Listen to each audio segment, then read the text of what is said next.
दोस्तों आज मैं आपको ऐसी 3 कहानियाँ सुनाऊंगा जो आपकी ज़िंदगी बदल कर रख देगी। Story number 1।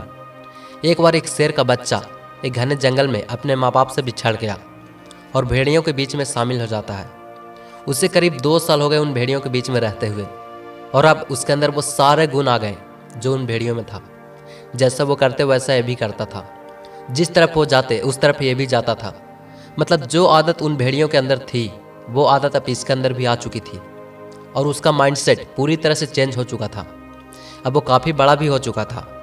एक दिन उस जंगल में एक चीता ने उन भेड़ियों पर हमला कर दिया और सबको एक एक करके मारता जा रहा था। यह देखकर उस शेर के बच्चे को गुस्सा आ गया, और वो जैसे ही उस चीता से लड़ने के लिए आगे बढ़ा तभी कुछ भेड़ियों ने उसे रोक लिया कि तुम उसका मुकाबला नहीं कर सकते, वो बहुत शक्तिशाली है, हो सकता है वो तुम्हें भी मार देगा, चलो यहाँ से भाग निकलते हैं। और शेर ने भी उन सब की बात मान ली और वहाँ से भाग निकला।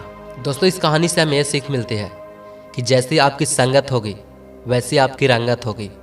जैसे लोगों के साथ आप रहोगे वैसा ही आप बनोगे। अगर चाहता तो वो शेर उस चीता को मार सकता था, लेकिन उन भेड़ियों के साथ रहकर उसका माइंडसेट चेंज हो गया। ठीक इसी तरह हम इंसानों पर भी संगत का बहुत बड़ा असर पड़ता है।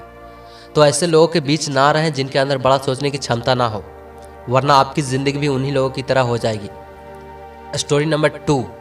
पुराने समय की बात है।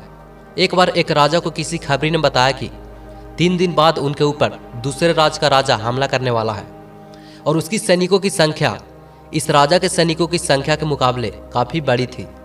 ये सुनकर राजा ने एक दिन बाद ही उन पर अटैक करने का प्लान बनाया। राजा सभी सैनिकों को लेकर युद्ध के लिए चल पड़ा, और उसके बीच में एक नदी पड़ती थी।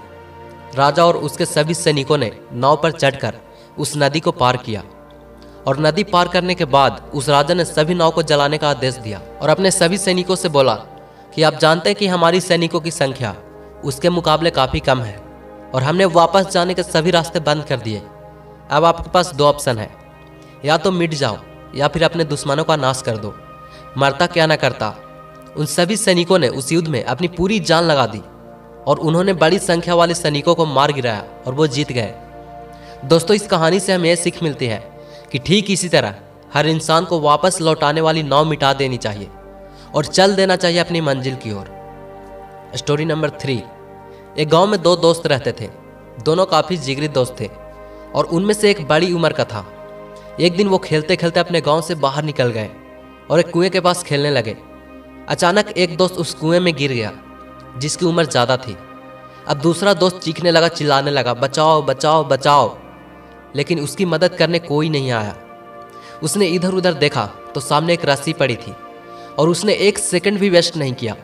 उसने तुरंत उस रस्सी को कुएं में फेंक दिया, और उसके दोस्त ने उस रस्सी को पकड़ा, और वो दूसरा दोस्त पूरी ताकत लगाकर उस रस्सी को खींचने लगा, और वो तब तक खींचता रहा जब तक उसका दोस्त बाहर निकल नहीं आया। उसके बाद दोनों काफ़ी डर गए, और उन्होंने अपनी सारी कहानी अपने घर वालों और गाँव वालों को बताया, लेकिन किसी ने उस बच्चे पर विश्वास नहीं किया, और वो बिल्कुल अपनी जगह सही थे। एक छोटा सा बच्चा जो एक पानी से भरा बाल्टी भी नहीं उठा सकता, वो अपने से बड़े आदमी को कैसे खींच सकता है। किसी ने विश्वास नहीं किया, लेकिन वहाँ एक साधु रहता था, उन्होंने विश्वास कर लिया। तभी गांव वालों ने उस साधु से पूछा, बाबा उसने कैसे किया? तभी साधु ने बोला, सवाल ये नहीं है उसने कैसे किया, सवाल ये है वो क्यों कर पाया। उस छोटे से बच्चे के आसपास कोई नहीं था ये बताने वाला कि तू ये नहीं कर सकता, यहाँ तक कि वो खुद भी नहीं।